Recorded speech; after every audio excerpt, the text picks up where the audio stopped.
मेरा आज का विषय है मार्क्सवाद। सबसे पहले हम जानेंगे कि मार्क्सवाद क्या है। गुड। मार्क्सवाद एक ऐसी राजनीतिक, आर्थिक और सामाजिक विचारधारा है जिसकी आधारशिला कार्ल मार्क्स और फ्रेडरिक एंगल्स ने रखी। गुड। यह विचारधारा मुख्य रूप से वर्ग संघर्ष, पूंजीवाद की आलोचना और साम्यवाद की स्थापना पर केंद्रित है। वाह। मार्क्सवाद का मानना है कि समाज में दो प्रमुख वर्ग होते हैं। एक बुर्जुआ वर्ग होता है, जो पूंजीपति वर्ग, जो उत्पादन के संसाधनों, जमीन, उद्योग, पूंजी का स्वामी होता है।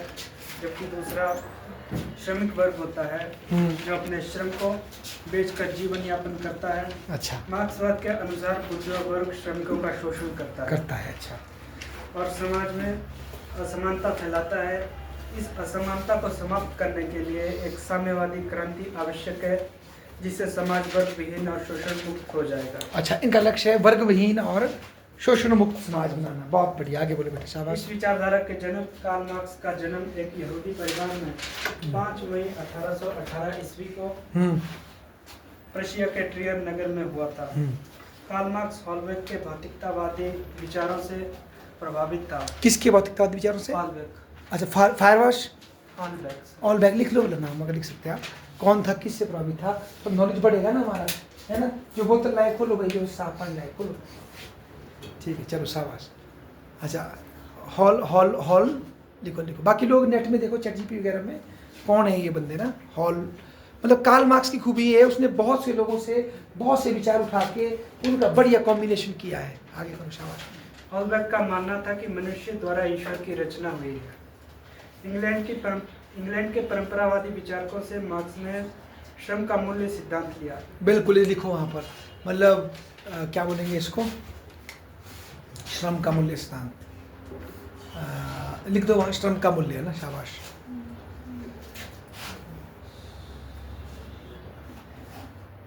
श्रम का मूल्य मतलब ऐसा बोलते हैं, कार्ल मार्क्स की जो इकोनॉमिक्स है वो कहाँ से ली उसने? इंग्लैंड के लोगों से, ठीक है ना। इकोनॉमिक्स इंग्लैंड के लोगों से, और जर्मनी से क्या लिया उसने? फिलॉसफी। और फ्रांस से ली उसने राजनीतिक एक्टिविटी, क्रांति। ये 3 चीजें उठाई उसने। आगे बोलो, शाबाश। वर्ग संघर्ष का सिद्धांत मार्क्स ने ऑगस्टिन थियरी से लिया। अच्छा, वर्ग संघर्ष का लिख दो नाम, बंदे का नाम सुना नहीं कभी यार। बहुत ही अच्छी स्टडी करके आया अतुल जी, आज नई नई चीजें बता रहे हैं हमें। अगस्टीन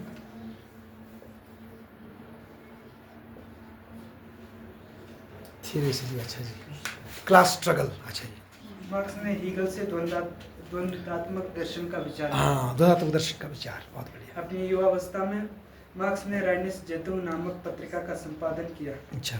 मार्क्स के अनुसार मानव की सबसे बड़ी विशेषता उसके श्रम करने की क्षमता है। युवा मार्क्स मानवतावादी है और इसमें स्वतंत्रता का विचार मुख्य है। लिखो यहाँ पर, यंग मार्क्स लिखो, शाबाश। यंग मार्क्स, आपने बोला यंग मार्क्स जो है वो मानवतावादी है।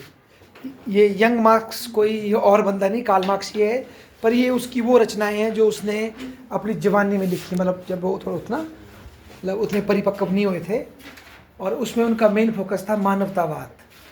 यंग मार्क्स पढ़े इसके बारे में, क्या है, कौन कौन सी फेमस रचनाएं हैं। किसको काम नहीं दिया, जिसको काम नहीं दिया वो पढ़ सकता है। मतलब किसको दे काम, फ्री कौन है। अच्छा बोलो, शाबाश। उसके अनुसार युवा मार्क्स मानवतावादी है, इसमें स्वतंत्रता का विचार मुख्य है। अच्छा, परंतु प्रौढ़ावस्था में आकर मार्क्स के विचार काफी बदल जाते हैं। अच्छा, जब वो मैच्योर हुए तो उनके विचार चेंज हो गए। देखो, हाँ। युवा मार्क्स में जहाँ व्यक्ति मुख्य है, तो वहीं प्रौढ़ मार्क्स में व्यक्ति वर्ग प्रधान। अच्छा, मतलब युवा मार्क्स में कार्ल मार्क्स ने बंदे की आज़ादी की बात की, व्यक्ति की, और वहाँ पर उसने क्रांति जो कि सामूहिक होगी उस पर फोकस कर दिया। ठीक है, शाबाश। युवा मार्क्स पूंजीवाद के मनोवैज्ञानिक दुष्प्रभाव को बताता है, जबकि प्रौढ़ मार्क्स पूंजीवाद के आर्थिक कुप्रभाव बताता है। समझे? युवा मार्क्स में उसने पूंजीवाद से जो बंदों की साइकोलॉजिकल जो इम्पैक्ट पड़ता है, यहाँ आती है उसकी थ्योरी ऑफ एलिनेशन, जिससे बाद में ये जो सारी थ्योरी है ना, ये 1 डायमेंशनल मैन वगैरह, अलगाववाद का सिद्धांत मार्क्स ने इसमें दिया है, युवा मार्क्स में। और दूसरे में लास्ट वाले जो उसकी दास कैपिटल, और कौन सी किताब है, कम्युनिस्ट मैनिफेस्टो, और उसमें उसने आर्थिक शोषण पर फोकस किया है। बहुत बढ़िया। और बताओ। जहाँ युवा मार्क्स आदर्शवादी है, तो वहीं प्रौढ़ मार्क्स वैज्ञानिक है। वाह। युवा मार्क्स लोकतांत्रिक है, तो प्रौढ़ मार्क्स क्रांतिकारी है। हाँ, देखो अब इन्होंने क्या बोला, पहले बोला आपने युवा मार्क्स जहाँ क्या बोला आपने, वैज्ञानिक है। नहीं, युवा मार्क्स जो है आदर्शवादी है। और दूसरा वाला क्या, वैज्ञानिक। वैज्ञानिक। अब ये समझना आपने, जो वैज्ञानिक कर रहा है ना कार्ल मार्क्स, ये उसके हिसाब से वैज्ञानिक है। कार्ल मार्क्स ने खुद को कैसा समाजवादी बोला, साइंटिफिक समाजवादी। उनसे पहले समाजवाद था, Charles Fourier, Saint Simon, Robert Owen, जो कि डेमोक्रेटिकली समाजवाद लाने की बात कर रहे थे। कार्ल मार्क्स ने बोला ये सारे आदर्शवादी है, मेरे पास विज्ञान है, इतिहास की व्याख्या है मेरे पास, तो मैं वैज्ञानिक तरीके से बता रहा हूँ आपको कि सच्चाई क्या होने वाली है, ठीक है ना। तो वो खुद को वैज्ञानिक मानता था। अब वो वैज्ञानिक था या नहीं था वो दूसरी बात है, ठीक है ना। अच्छा आगे बोलो बेटे, शाबाश। अल्थह्यूज़र ने दोनों को अलग अलग माना है, जबकि डेविड मैकलेलन ने अपनी पुस्तक मार्क्सिज्म आफ्टर मार्क्स में दोनों को समान बताया है। बहुत ब्यूटीफुल। इसका नाम लिखो आप, अल्थह्यूज़र का। मैकलेलन भी महान होंगे, पर अल्थह्यूज़र का ज़्यादा नाम है, ज़्यादा बोलबाला है। अगर आपने सुना होगा इनके बारे में, लुइस अल्थह्यूज़र, फ्रांसीसी विद्वान जो नव मार्क्सवादी हैं, है ना।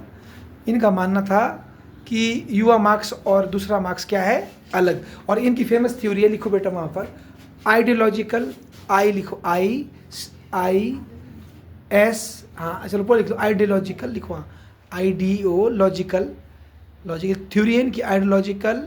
फिर लिखो स्टेट एपरेटस। ग्रामशी जो पढ़ेगा ना बच्चा, कौन पढ़ रहा है ग्रामशी, कौन रहे, अच्छा हाँ, वहीं आप इसको पढ़ सकते हैं इसके साथ। आइडियोलॉजिकल स्टेट एपरेटस, एपरेटस ए लिखो बेटा, ए ई की जगह ए लिखो, ए डबल पी कर दो, PARTUS,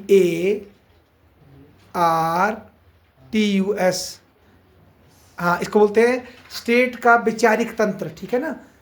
ये भी ग्रामशी की तरह क्या बोलता था, बस काफ़ी है।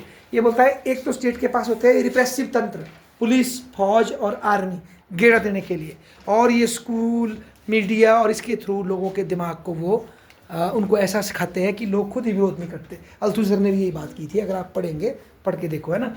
आगे बोलो, शाबाश बेटे। मार्क्स ने अपने विचारों में द्वंद्वात्मक भौतिकतावाद का सिद्धांत दिया है। वाह।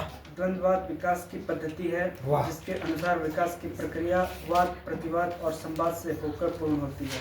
वाह। इस प्रक्रिया में प्रतिवाद वाद का निषेध होता है और संवाद निषेधों का निषेध होता है। दुनिया की हर चीज भौतिक है, अर्थात हर घटना भौतिक कारणों से घटित होती है, न कि किसी दैवीय कारण से।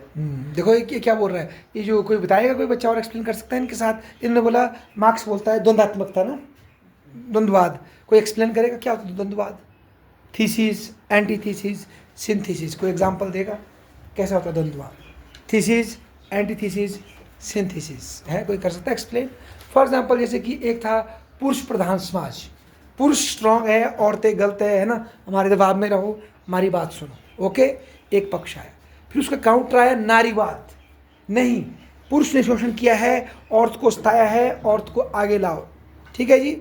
फिर क्या हो रहा है, अब आजकल जो हम वो पीछे वो केस देखा मेरठ में, कई इस तरह के केस आ रहे हैं जहाँ औरतें भी अटैक कर रही है, तो अब वो दोनों का क्या होगा, सिंथेसिस। नहीं, कई मामलों में पुरुष गलत होते हैं हिस्टोरिकली, पर अब कई बार लेडीज़ भी ज़्यादा कर लेती है, तो उन दोनों के मिक्सचर से एक नई सोच बनेगी, वो आया थीसिस, एंटीथीसिस और सिंथेसिस। फिर उसको भी कोई कुछ सालों के बाद कोई नई चुनौती खड़ी हो जाएगी। तो इस तरह से वाद, प्रतिवाद और संवाद से निरंतर समाज आगे क्या होता है, बढ़ता चला जाता है। और जो सिंथेसिस होता है ना, जो नया बच्चा होता है, उसमें दोनों पेरेंट्स के गुण होते हैं, विरोध के भी, पुराने के भी, और उसके मिक्सचर से नया बनता है। फिर बाद में वो एक थीसिस हो जाती है, उसके खिलाफ एक और विचार आता है। इस तरह से प्रगति करता है इतिहास, ऐसा मानना था। एक स्कूल है ये, इसमें हीगल है इसका गुरु, और बाद में ये, पर हीगल मानता था विचार को मूल, और ये मानता है किसको, भौतिक तत्वों को, है ना। आगे बोलो, शाबाश बेटा। समाज या प्रकृति में जब भी दो विरोधी शक्तियां टकराती है तो उससे नया परिवर्तन होता है। गुड। यानी साधारण शब्दों में कहें तो टकराव से बदलाव आता है। वाह। जैसे दिन और रात एक दूसरे के विरोधी हैं, लेकिन उनके बीच का टकराव सुबह और शाम को जन्म देता है। ठीक इसी प्रकार समाज में शोषक और शोषित के बीच द्वंद्व अर्थात संघर्ष से नई समाज व्यवस्था का जन्म होता है। वाह। द्वंद्वात्मक भौतिकवाद के 3 प्रमुख नियम हैं। एक है विरोधाभास का नियम, अर्थात समाज या प्रकृति में हर चीज में विरोधाभास या विपरीत शक्तियां होती हैं। ब्यूटीफुल, लिखो हर एक चीज में क्या होता है, विरोधाभास, है ना। इसमें स्मेल आती है, क्या बच के रहना ना, नीचे कुछ गायें हमारी शहीद हो गई है तो स्मेल आती है, डेथ हो गई है उनकी। अच्छा, इसलिए इसको बंद भी कर सकते, खिड़की बंद कर दो अगर स्मेल आ रही तो, गर्मी झेल लेंगे हम, कुछ नहीं। अच्छा, ये देखो, ये जो ऑन कंट्राडिक्शन है ना, इसी बात को फिर माओ ने लिखा। माओ पढ़ा आप लोगों ने? पढ़ा नहीं होगा, माओ पढ़ना। माओ बोलता है हर एक चीज़ के अंदर अपनी अपनी नाक की क्षमता देखो, ऐसा कुछ नहीं, मतलब हर चीज़ के अंदर क्या पाई जाती है? कंट्राडिक्शन, हर एक चीज़ के अंदर, और उसको देखना है हमने, क्रांति करने के लिए हमें उसको बनाना है। माओ की थ्योरी है ऑन कंट्राडिक्शन, अगर पढ़ना होगा आपने। आज शाबाश बोलो, हाँ गुड। यह विरोधाभास ही बदलाव का कारण बनता है। जैसे गर्मी सर्दी के टकराव से मौसम बदलता है, ठीक उसी प्रकार पूंजीपति और मजदूर के बीच संघर्ष से समाजवाद का जन्म होता है। वाह, क्या फिलॉसफी है कार्ल मार्क्स। इसके अलावा उसका दूसरा नियम है मात्रा से गुणात्मक परिवर्तन। वाह, ये लिखो, हम बच्चों को पता होना चाहिए, पढ़ो बेटा इसको भी। मात्रा से गुणात्मक परिवर्तन, मात्रा से गुणात्मक। आप इसको मानते हैं कि नहीं, सोचना वाला, मैं बताऊंगा क्या है ये, पहले तत्वता है फिर मैं बताऊंगा। मात्रा से गुणात्मक परिवर्तन, कार्ल मार्क्स मानते थे मात्रा में परिवर्तन से गुण बदल जाते हैं। कोई एक्सप्लेन करेगा, कोई और बच्चा अतुल से पहले? इसको बोलेंगे हम quantitative change transforms into qualitative change. मतलब कैसे बोले आप बोलो पहले अतुल, ट्राई करो, मैं बताता हूँ। जब कोई चीज धीरे धीरे बदलती है तो एक समय के बाद उसमें बड़ा बदलाव आ जाता है। हाँ, जैसे पानी को जब लगातार गर्म किया जाता है तो धीरे धीरे उसका तापमान बढ़ता है, यानी मात्रात्मक परिवर्तन होता है। लेकिन 100 डिग्री सेल्सियस पर वो भाप बन जाता है। वाह, मतलब उसका गुण ही परिवर्तित हो जाता है, वो कुछ और ही चीज़ बन जाती है ना, ये लॉजिक है इनका, शाबाश। इसी प्रकार समाज में भी शोषण लगातार बढ़ता है तो एक दिन क्रांति हो ही जाएगी। ये देखो मार्क्स के थी विचार ना, पर ये बाद में छक्का कहाँ लगा इनको कि शोषण कहाँ बढ़ना था, उधर कहाँ बढ़ना चाहिए था, इंग्लैंड में, फ्रांस में, पूंजीवाद में, जहाँ पर शोषण हो रहा था। पर हुआ क्या, वहाँ क्रांति कहाँ हो गई? रशिया में, जो कि अभी पूरी तरह से पूंजीवाद बना भी नहीं था। पर उसको फिर बाद में कई मार्क्सवादियों ने बोला कि भाई इन्होंने जो इंडिया में लूटपाट की, अफ्रीका में लूटपाट की, उस पैसे से अपने मजदूर का पेट भर दिया, इसलिए वहाँ क्रांति नहीं हुई। पर कार्ल मार्क्स के ये जो विचार थे ना, जितना शोषण बढ़ेगा फिर उतनी क्रांति होगी, ये हो नहीं पाई, तब नव मार्क्सवाद का जन्म हुआ है। आगे बोलो, शाबाश बेटा। तीसरा नियम है नकारने को नकारने का नियम। वाह, नेगेशन ऑफ निगेशन, वाह, लिखो बेटा, ये पता होना चाहिए। ये नियम पढ़ने बच्चों आपने भी, ये बहुत टफ टॉपिक है तुल का, इसको हम पढ़ सकते हैं, बहुत कुछ सीखने को है कार्ल मार्क्स में। निगेशन ऑफ निगेशन, निगेशन और निगेशन, निगेशन ऑफ निगेशन, इसको क्या बोलेंगे मैं भूल गया। निगेशन ऑफ निगेशन, क्या मतलब है इसका, एक्सप्लेन करो। हर पुरानी व्यवस्था नई व्यवस्था को जन्म देती है और वह नई व्यवस्था भी आगे चलकर नकार दी जाती है। वाह, आप करेंगे एक्सप्लेन? एक गुड़िया कुछ बोल रही थी, आप बोल सकते हो कुछ? अच्छा, मैं कोई उदाहरण दो। इन्होंने बोला हर पुरानी व्यवस्था नई व्यवस्था को जन्म देती है और आगे जाकर के वो नई व्यवस्था भी नकार दी जाती है। उदाहरण दो इसका, कोई बच्चा, कोई उदाहरण, लाइफ का फिलोसफिकल डायलॉग है ये। फॉर एग्जाम्पल, जैसे कि आप देखेंगे आपके घर में आपके भाई आपके पापा को बोलेंगे पीछे हटो बूढ़े, मैं करता हूँ, अब मैं हूँ नया हीरो, मैं रास्ता दूंगा गांव को, अपने घर को, ठीक है। फिर कुछ सालों बाद जो उनका चुन्नू मुन्नू मुन्नी है वो बड़ी होगी और उनको भी क्या कर दिया जाएगा, समझे आप? हर मतलब समझे, कोई चीज़ आज नई है वो उसको निकाल रही है, उसको कोई और निकालेगा, परिवर्तन होता जाएगा, ऐसा बोलते हैं कार्ल मार्क्स।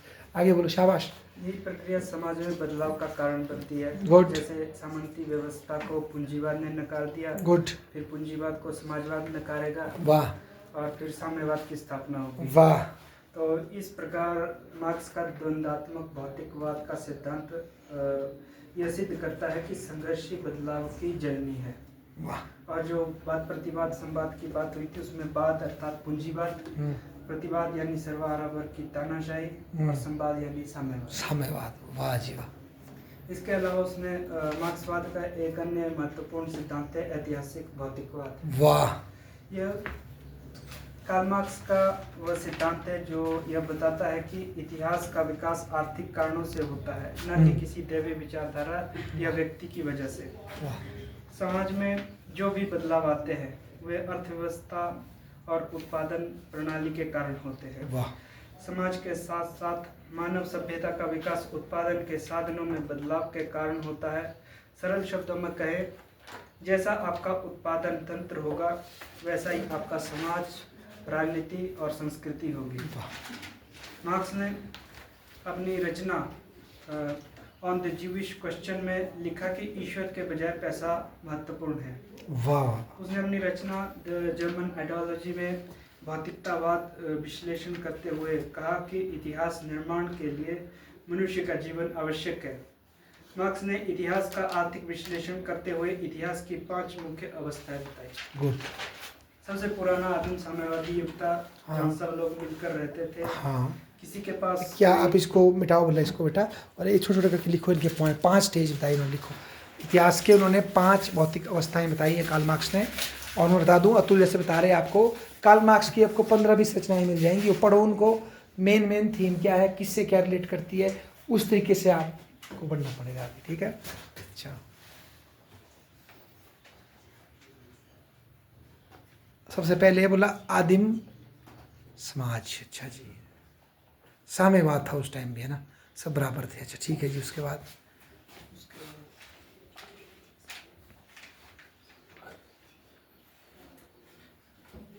सामंतवाद ना, फिर क्या है, देखो अब क्या है, मैं क्या, सामंतवाद आया उसके बाद जब खेती शुरू हुई। हाँ, फिर आया सामंतवाद जब खेती शुरू, बताएंगे आपको सामंतवाद। उसके बाद आया हमारा पूंजीवाद। हाँ लिखो, ठीक है, 3 हो गए बेटा। और अब क्या आएगा इसके बाद, सर्वहारा वर्ग की समाजवाद, है ना, सर्वहारा वर्ग। हाँ लिखो, सर्वहारा वर्ग की क्रांति होगी, है ना, वर्ग क्रांति। और इसको कहा उन्होंने समाजवाद, है ना, क्या कहते हैं उसको, समाजवाद कहा गया। और लास्ट में आएगा साम्यवाद। याद रखना, समाजवाद और साम्यवाद में फर्क है। समाजवाद एक फर्स्ट स्टेज है और साम्यवाद उसकी अगली। आप बताओ, ये गुड़िया आपको बता रही थी, बोलो बेटा, समाजवाद और साम्यवाद में क्या फर्क है। आपने इशारा भी किया, आप समझ गए इसका मतलब क्या फर्क है। साम्यवाद में मतलब स्टेट के इंटरफेरेंस की बात नहीं करते, लेकिन समाजवाद में स्टेट का इंटरफेरेंस की बात करते हैं। हाँ, ब्यूटीफुल। मतलब जो ये सर्वहारा वर्ग की क्रांति है, उस टाइम राज्य रहेगा, पर राज्य किसके पास जाएगा, 90% के पास, 10 के पास नहीं रहेगा, ठीक है। और संपत्ति भी रहेगी, परंतु जैसे ही धीरे धीरे ये काम करेगी क्रांति, और फिर एक दिन क्या स्टेज आएगी, ये कब आ गई, जब समाज में से प्रॉपर्टी और राज्य खत्म हो गया और लोग फिर अपने स्वायत्त समूहों में रहने शुरू कर देंगे। तो ये एक प्रॉमिस था जो कभी पूरा नहीं हुआ है। मतलब एक ऐसा वर्ग विहीन, राज्य विहीन समाज होगा जहाँ कोई किसी का शोषण नहीं करेगा। तो ये 5 स्टेजें बताई इन्होंने। शाबाश बेटे। सबसे पुराना आदिम साम्यवादी युग था, जहाँ सब लोग मिलकर रहते थे, किसी के पास कोई निजी संपत्ति नहीं थी और कोई किसी का शोषण भी नहीं करता था। बहुत सही बात है, संपत्ति नहीं थी। दास युग आया, लोग आपस में 2 वर्गों में बट गए, हाँ, मालिक और दास। एक ऐड कर दो बेटा, ये ज्ञान से किसका मतलब, इसके आदिम समाज के आगे बोला आपने दास युग, है ना, जब लोगों ने दास प्रथा शुरू कर दी, ठीक है, दास युग। और देखो बंटवारा कैसे शुरू हुआ, जब दो वर्गों में बट गए, दास और स्वामी। अच्छा, शक्तिशाली लोगों ने कमजोर लोगों को दास बना दिया और निजी संपत्ति भी रखनी शुरू हो गई। वाह। फिर सामंतवादी युग आया, जहाँ भूमि का स्वामित्व कुछ लोगों अर्थात जिम्मेदारों के पास आ गया। गरीब किसान जमींदारों की भूमि पर काम करते थे और समाज सामंत और किसान के 2 वर्गों में बट गया। सही बात। जमींदारी प्रथा खत्म हुई तो कारखाने उद्योग शुरू हो गए। बिल्कुल। समाज 2 वर्गों अर्थात पूंजीपति और मजदूर वर्गों में बट गया। पूंजीपति अधिक से अधिक मुनाफा कमाने के लिए मजदूरों का शोषण करते हैं, और जब मजदूरों का शोषण बहुत ज़्यादा बढ़ जाता है तो साम्यवादी क्रांति कर देते हैं। और समाजवाद में सरकार पूंजीपति से कारखाने छीन कर मजदूरों को देती है और अंततः साम्यवाद आता है। बहुत बढ़िया। जहाँ हर व्यक्ति बराबर होता है और सभी संसाधनों का समान वितरण होता है, जैसे सोवियत संघ, क्यूबा और चीन का प्रारंभिक दौर था। मार्क्स का यह सिद्धांत हमें बताता है कि समाज कैसे विकसित होता है, और अगर हमें समाज में सुधार लाना है तो हमें इसकी आर्थिक संरचना को बदलना होगा। मार्क्स ने पूरे विश्व में साम्यवादी क्रांति के प्रसार के लिए 1864 ईस्वी में इंटरनेशनल वर्किंग मैन्स एसोसिएशन का निर्माण किया, जो विश्व में प्रथम अंतर्राष्ट्रीय संस्था के नाम से विख्यात है। मार्क्सवाद का एक अन्य सिद्धांत है आर्थिक नीतिवाद। इसका मतलब है कि समाज की हर चीज, राजनीति, धर्म, संस्कृति, कानून, विचारधारा का असली आधार अर्थव्यवस्था होती है। लिखो इसको, ये इसकी कमी भी और खूबी भी लिखो। आर्थिक नीतिवाद, है ना, नियतवाद, है जो भी, ये मार्क्सवाद का, इसको बोलते हैं इकोनॉमिक डिटर्मिनिज्म, कि हर एक चीज़ किसे तय होगी, पैसे से या अर्थ से। नियतिवाद। सही बात। लोग जिस आर्थिक स्थिति में होते हैं उसी के अनुसार उनके विचार, व्यवहार और सामाजिक संस्थाएं बनती हैं। जैसे अमीर गरीब में अंतर होता है। अमीरों के विचार अलग होंगे क्योंकि उनके पास पैसा और संसाधन है। गरीबों के विचार अलग होंगे क्योंकि वे शोषित हैं। तो इसलिए समाज में विचारों और नीतियों पर नियंत्रण अमीरों का होता है। इसलिए जिसके पास संसाधन होंगे वही समाज के नियम तय करेंगे। समाज में आर्थिक बदलाव ही राजनीतिक और सामाजिक बदलाव लाते हैं, लेकिन केवल आर्थिक कारणों से ही समाज नहीं चलता। इसमें विचारधारा, भावना और संकल्प भी महत्वपूर्ण है। श्रम का मूल्य सिद्धांत। मार्क्स के अनुसार श्रम के मूल्य से तात्पर्य श्रम की मात्रा और उसके बनाने में लगे समय से है। मार्क्स के अनुसार जितना अधिक श्रम किसी वस्तु को बनाने में लगेगा उतना उसका मूल्य उतना ही होगा। जैसे यदि एक कुर्सी बनाने में 5 घंटे लगते हैं और एक मेज़ बनाने में 10 घंटे लगते हैं, तो मेज़ का मूल्य कुर्सी से 2 गुना होगा।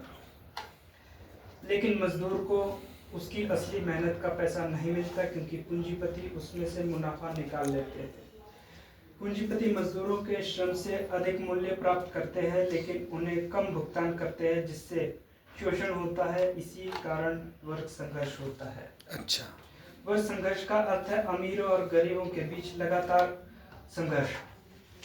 यह संघर्ष इसलिए होता है पूंजीपति मजदूरों का शोषण करते हैं और अपनी संपत्ति व ताकत को बनाए रखना चाहते हैं।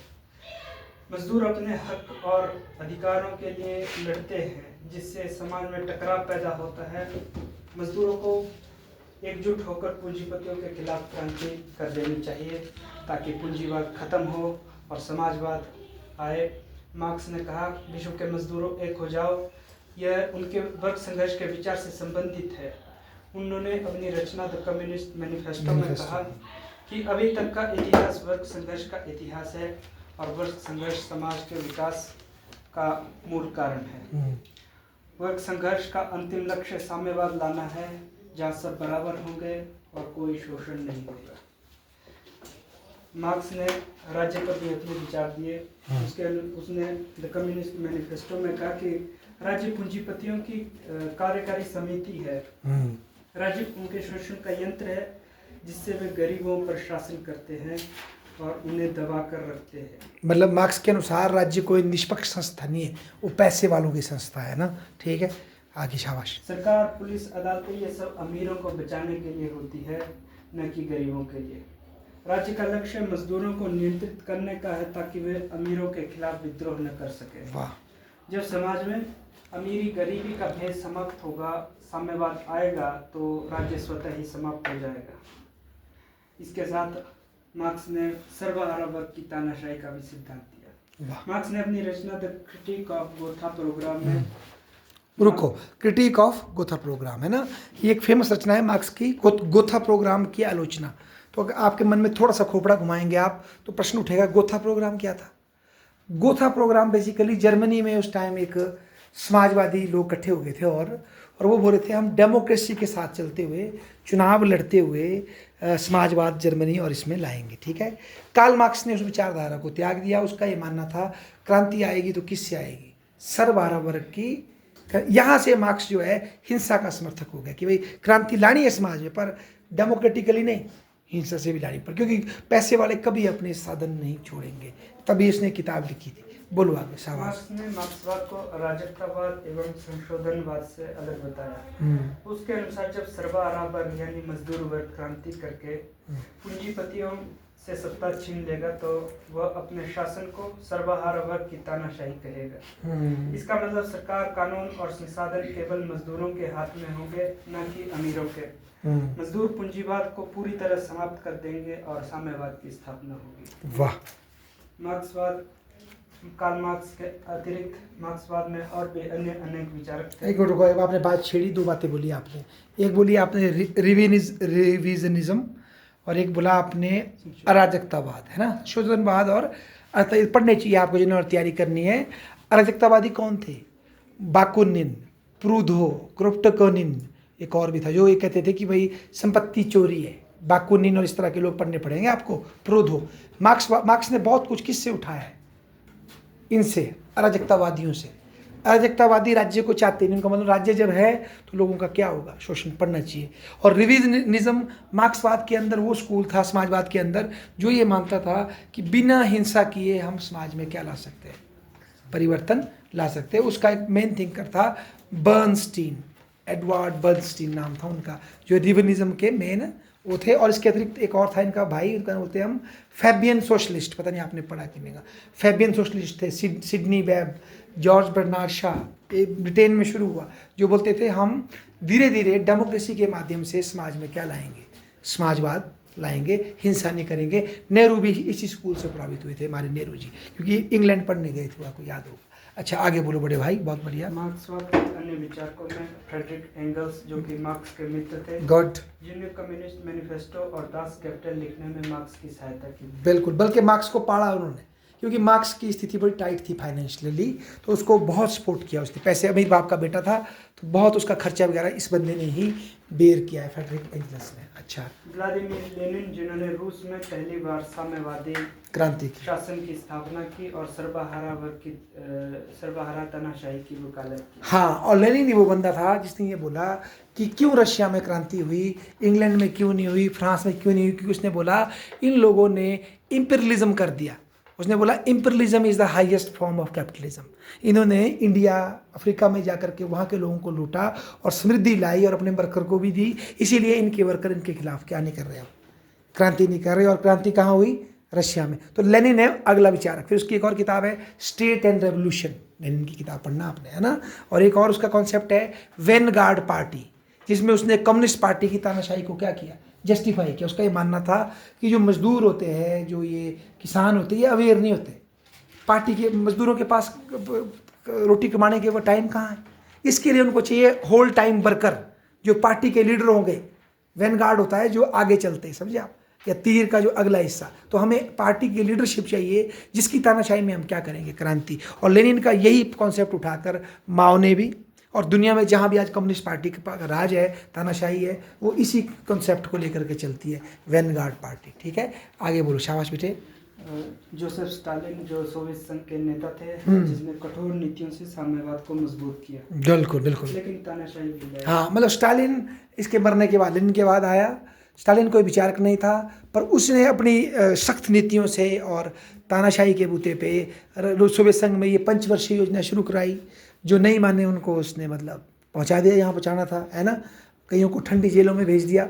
अगर आप में से कोई बच्चा पढ़ रहा हो, किसी को दिया था मैंने वो कहानीकार डोस्टोवस्की, नहीं किसी को नहीं दिया, फ्योडोर डोस्टोवस्की, पोस्ट मॉडर्निस्ट विचारक डोस्टोवस्की, पढ़ना बेटा उसकी कहानियाँ, वो इसी में तो लिखता है। उस टाइम वो जो उसको भी वहाँ भेज दिया गया था उस टाइम, एक ठंडे कारावास में, तो उसके ऊपर लिखा उस डोस्टोवस्की ने, ठीक है ना। तो ये वो दौर है। अच्छा आगे बोलो, शाबाश। लेव ट्रॉट्स्की, हाँ, लेनिन के सहयोगी थे, जिन्होंने स्थायी क्रांति का सिद्धांत दिया। गुड। ट्रॉट्स्की वो कांडी आदमी था जो कि बाद में इससे नहीं पटा, लेनिन से नहीं पटी, उसकी विचार मतभेद हो गए, और फिर स्टालिन से भी नहीं पटी, पर और भाई वो भाग गया वहाँ से, और भाग गया मैक्सिको की साइड। वहाँ वो उससे मिला जो भारत में कम्युनिस्ट पार्टी का एक मेन लीडर था, उसका नाम था यार M.N. रॉय, पढ़ेंगे कभी आप। और फिर बाद में इसको वहीं मर्डर करा दिया इसका, इसने, किसने, स्टालिन ने इसका मर्डर करा दिया। ट्रॉट्स्की का ये मानना था कि कम्युनिस्ट पार्टी तानाशाही फैला रही है, ये ठीक नहीं है, हमें डेमोक्रेसी पे चलना चाहिए। ठीक है, आपका लक्ष्य अच्छा है, परंतु उसके लिए साधन गलत होंगे तो आप क्या कर दोगे, कांड कर दोगे। यही बात बोली थी रोज़ा ने भी, जानते हैं आप रोज़ा, छोटे से कद की थी एक बंदी, उसका नाम था रोज़ा लग्जमबर्ग। वो जर्मनी में कम्युनिस्ट पार्टी की लीडर थी। उसका ये मानना था कि ये जो बंदा काम कर रहा है, ये जो लेनिन और जो स्टालिन, ये डेमोक्रेसी को कुचल रहे हैं, लोगों को बात रखने की आज़ादी को क्या कर रहे हैं, कुचल रहे हैं। किसके नाम पर? मजदूर के नाम पर। इससे लॉन्ग टर्म में मजदूरों को भी नुकसान होगा। ये विरोध करती थी रोज़ा, पर बाद में जब हिटलर और ऐसे लोग आए तो उसको सजाए मौत हो गई थी। रोज़ा लग्जमबर्ग बड़ी फेमस विचारक है लेफ्ट की ना वो। उसकी पार्टी का नाम था social democratic party of Germany, SDP party की लीडर थी रोज़ा। और बोलो, शाबाश। माओ जेडोंग यानी माओ सेतुंग, हाँ, वे साम्यवादी क्रांति के नेता थे, जिन्होंने सांस्कृतिक क्रांति चलाई। एंटोनियो ग्राम्शी, रुको, हाँ, माओ जेडोंग वो बंदा है जो चाइना में क्रांति लाया और जिसने ये दिखाया कि किसान भी क्रांति कर सकते हैं, जबकि ये बोलता था मार्क्स किसान की बस की बात नहीं, मजदूर कर सकता है क्रांति, किसान तो बेचारा भाग्य पे रहता है। पर उसने किसानों को इकट्ठा करके वहाँ पर क्रांति की, और उसकी किताब में बता रहा था आपको ऑन कंट्राडिक्शन, कि क्रांतिकारी का काम होता है समाज में देखे झगड़े कहाँ हैं और किस झगड़े को हिला करके आप समाज में क्या ला सकते हो, परिवर्तन। माओ ने इस पे लिखा है, ठीक है। और फिर बता रहे हैं आपको वही, आपने बोलो एंटोनियो ग्रामशी, शाबाश। जिन्होंने बताया कि पूंजीवाद समाज में विचारधारा भी शोषण का बड़ा हथियार होती है। गुड। रोजा लग्जेमबर्ग, हाँ, जो आगे। मार्क्सवाद के क्रांतिकारी नेता थे, जिन्होंने समाजवादी लोकतंत्र की बात की। हाँ, थी नेता, थी महिला थी। आगे बोलो, शाबाश। लुई अल्थुसर, हाँ, उन्होंने बताया कि राज्य की संस्थाएं, स्कूल, मीडिया इत्यादि भी कैसे पूंजीवाद को बनाए रखती हैं। हाँ, ये काफ़ी हद तक ग्रामशी से मिलता है ना। आगे, शाबाश। तो इन सभी विचारकों ने मार्क्स के विचारों को आगे बढ़ाया और अपने अपने समय में समाज के अनुसार उन्हें नया रूप दिया। ताली बजाओ इनके लिए। रह गया कि बोल दिया? फोटो खींचो।